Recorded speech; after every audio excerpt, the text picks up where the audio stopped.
Alors, la saison des publications de résultats s'achève des deux côtés de l'Atlantique avec un bilan qui est plutôt satisfaisant, voire même plutôt étincelant. Bonjour Véronique. Bonjour David. Véronique Riche-Flores, économiste et présidente du cabinet RF Research.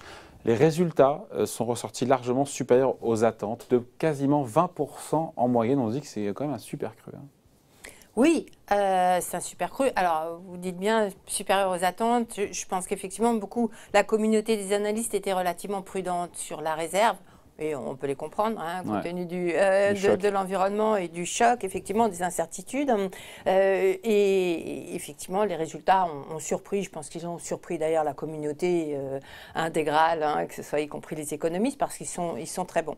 Après, la question, c'est Vous aussi, ça vous a surpris? C'est-à-dire qu'en fait, cette rapidité de la reprise a pris, encore une fois, beaucoup d'experts de cours qui n'imaginaient pas un rebond aussi rapide des profits. Il y a eu cette prudence. Est-ce que vous-même faites partie des gens qui ont été surpris? Oui, quand même. Oui, très honnêtement. Oui, alors après, on essaye.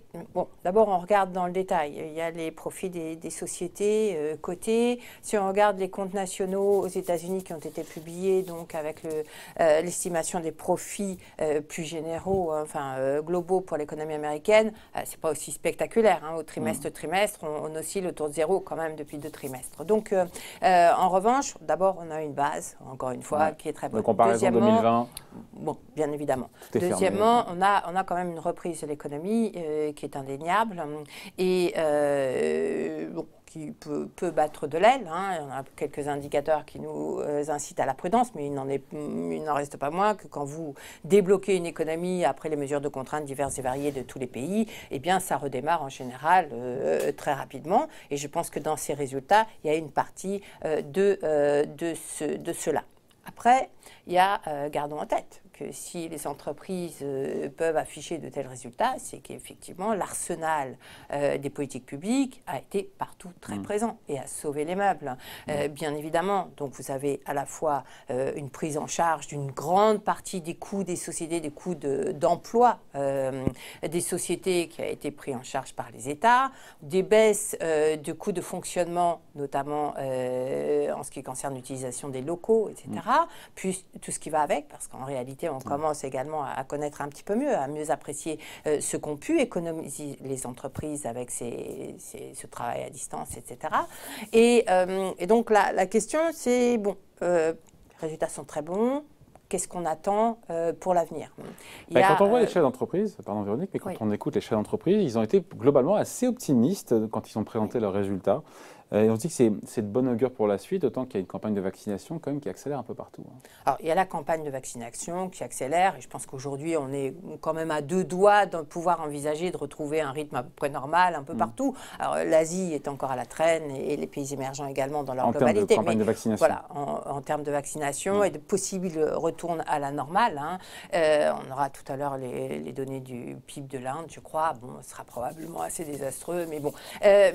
Voilà, on approche le bout du tunnel avec également simultanément des efforts d'investissement des entreprises, notamment dans les nouvelles technologies, avec de nouveaux process qui s'accélèrent, qui sont mis en place de manière assez rapide. Et quand on regarde le détail des données d'investissement, des comptes nationaux, un peu partout, ce qu'on voit effectivement, c'est que cette partie-là de l'investissement, elle progresse, elle a relativement bien fait face à la crise et elle s'améliore. Ça veut dire quoi? Ça veut dire incontestablement, pour plusieurs trimestres, voire années, une amélioration tendancielle des gains de productivité.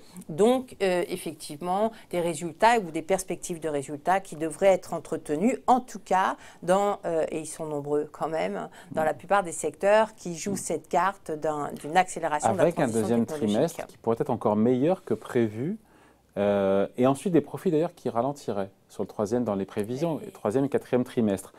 Signale peut-être que l'euphorie boursière peut-être atteint son summum, son zénith, parce qu'en général, quand on dépasse le pic, historiquement, le pic des rebonds, des profits, la hausse des cours boursiers se tasse un peu, ce qui est normal d'ailleurs. C'est ce qui est normal, et puis du point de vue économique, donc on disait, on dessert les taux sur les agents, l'activité redémarre, ça ne dure qu'un temps. Et d'ailleurs, les dernières données, en Europe notamment, ne sont pas bonnes. Les données en particulier de consommation, on voit que persiste une très grande prudence de la part des ménages, que finalement, ce haut niveau de taux d'épargne sur lequel on compte beaucoup, dont on estime qu'il devrait se normaliser et alimenter une reprise assez puissante, eh bien, pour l'instant, reste très élevé. Et se pose la question, effectivement, du comportement des ménages, donc de la demande finale et de l'activité qui s'offrira aux entreprises. Alors, il y a l'activité, d'une part, il y a la flambée des prix des matières premières et la capacité plus ou moins importante des différents secteurs à répercuter ces hausses de coûts dans leurs prix. Ouais. D'un côté, ça risque de faire de l'inflation pour les consommateurs, mais ça permettrait effectivement de soulager les marges des entreprises. Ouais. Probablement qu'on a, à mon avis, d'ailleurs on le voit déjà, des distorsions très importantes entre les secteurs et certains qui vont être dans l'impossibilité de répercuter suffisamment de ces hausses de prix dans leur ces hausses de coûts dans leur prix final. Au détriment de leur marge. Voilà, donc il y a pas mal d'éléments. Le momentum de la reprise d'abord, qui va s'essouffler forcément, probablement à partir du troisième trimestre, effectivement. Les perspectives sur les marges liées au surcoût des matières premières notamment. Et puis après, on va voir les questions plus structurelles. Quid du plan de relance américain? Avec quelle rapidité le plan d'abord sera adopté et combien de temps faudra-t-il pour qu'il soit exécuté effectivement? Ça peut prendre plus de temps qu'anticipé, parce qu'on sait que ce sont les États qui ont la main essentiellement sur ces politiques d'infrastructure. Et puis, les politiques fiscales, les politiques publiques. On attend beaucoup de la relance, mais en parallèle, on voit bien qu'effectivement, les niveaux de dette et de déficit encore aujourd'hui vont sans doute inciter les gouvernements à durcir le cadre fiscal, sauf qu'on est pour l'instant dans l'incertitude la plus absolue. Donc, Vous êtes en train de me dire que tout concorde à ce que le potentiel de hausse des marchés soit un petit peu émoussé. Après, je reviens encore une fois à tous ces arguments, je les entends. Mais historiquement, et là je parle sous votre contrôle, est-ce que c'est vrai que quand on a encore une fois des profits qui atteignent un pic et pour ensuite continuer à croître, mais moins, et en général, ce n'est pas un très bon signal pour les marchés actions? Oui, oui, parce que d'ailleurs, on le voit bien, et ce n'est pas pour rien qu'on regarde, nous, souvent les variations. En général, les variations annuelles, sauf que là, aujourd'hui, effectivement, il faut être prudent à cause de ces effets de base. Mais vous avez une correspondance presque parfaite, par exemple, entre les gains de productivité sur un an et l'évolution des profits des entreprises. Donc là, on a le noyau dur de ce qui constitue normalement les tendances de marché. Alors bien évidemment, il y a la variable taux d'intérêt à côté qui peut aider à prolonger ce cycle, à faire que le retournement cyclique, on ne parle pas, il n'y a rien d'alarmant, c'est simplement une perte de momentum effectivement, soit plus ou moins marquée à certains moments. Mais là, vous avez l'essentiel des constituants de ce qui fait ou pas le contexte de marché. Et je pense qu'effectivement, il y a pas mal d'éléments qui concordent pour nous dire bon, deuxième semestre devrait être un peu plus compliqué quand même. Ouais, mais au final, en tout cas, pour l'instant, ces bons résultats du premier trimestre des côtés de l'Atlantique, ça valide quelque part, a posteriori, l'envolée des marchés boursiers qu'on a depuis maintenant plusieurs mois. Il fallait bien que les profits soient à la hauteur des cours boursiers qui ont beaucoup progressé. C'est le cas aujourd'hui?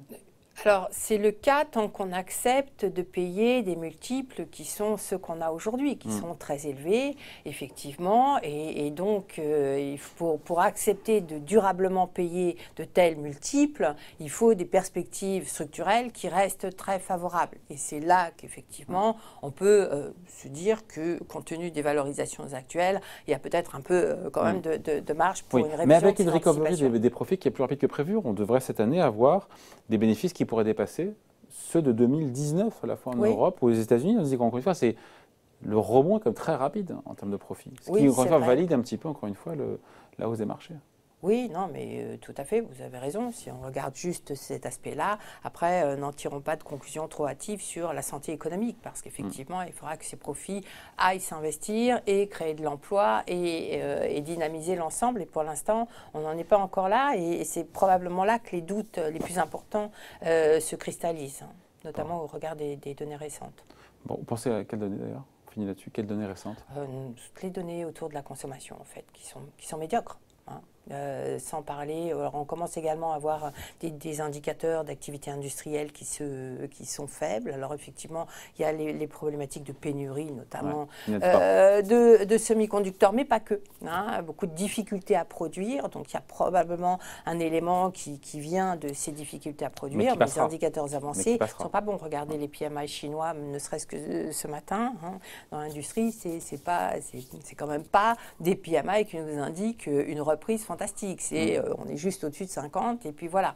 Donc ça fait un moment que ça dure. On a du côté de la demande des consommateurs, on voit bien que la demande se réoriente vers les services, mais que du coup, l'équipement, les achats de biens durables qui ont été plutôt préservés ces derniers mois, eux s'essoufflent. Hein. Or, on le sait très bien que si l'industrie automobile et tout le reste, l'équipement du foyer, etc., s'essouffle, ça jouera sur la dynamique industrielle et probablement une partie des services. Donc voilà, l'environnement économique, encore très incertain en réalité.